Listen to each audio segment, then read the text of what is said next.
চলো ভাইয়ারা। দিবন ভাই আজকে আমি গালি চালাম। তুই গাড়ি চালাইবি? এলো উড়া। আরে মারুফ তুই উড়াইস না, ওরে উড়াইতে দে। সরান দিকে গায়ে নাই জোর, নিজেই চলতে পারে না, আইসে গাড়ি চালাইতে। হা হা হা। চালাইতাম না গাড়ি আমি, তোমরা সবসময় আমার লাগে মজা করো। না ভাই এমনটা বললো না, আমি জানি তুমি ওর থেকে বেশি শক্তিশালী।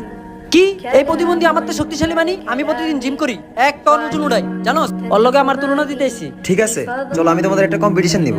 কালকে সকালে তোমরা দুজনেই এই জায়গায় আসবা। যে সব থেকে বেশি ওজন উঠাইতে পারবো তাকে আমি এই আইফোনটা গিফট করব। বাস এতটুকুই?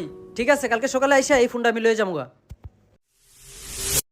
কই ওই প্রতিবন্ধী আহে নাই মনে হয় ভয়ে, হয়তো ডরাই আহে নাই। জিততে গেছি আমি, দাও আইফোন দাও। এই কম্পিটিশনে ওই জিতছে। কি কম্পিটিশন তো আমরা শুরুই করলাম না, হয় জিতলো কেমনে? আজ ভোর 5:30টার দিকে ফজরের ওয়াক্তের সময়, যখন তোমার মতো হাজারো মুসলিম ঘুমিয়ে থাকে, তখন ওই ছেলে আসছে নামাজ পড়তে, যাকে তুমি প্রতিবন্ধী বলে অপমান করছো। তো তখনই আমি তাকে ওই ফোনটা গিফট করে দেই। আরে ভাই এইসব কি? ভাই আসল শক্তি জিমে যায় ডাম্বেল উঠানো বা ওজন উঠানো না। আসল শক্তি তো ওইটাই, শীতের দিনে ফজরের সময় গায়ের কম্বল উঠানো। ভাই আমি আমার ভুলটা বুঝতে পারছি। সৃষ্টির সেরা জীব মানুষকে নিয়ে এভাবে খারাপ মন্তব্য করা আমার ঠিক হয় নাই। হে আল্লাহ, আমার তুমি মাফ করে দিও।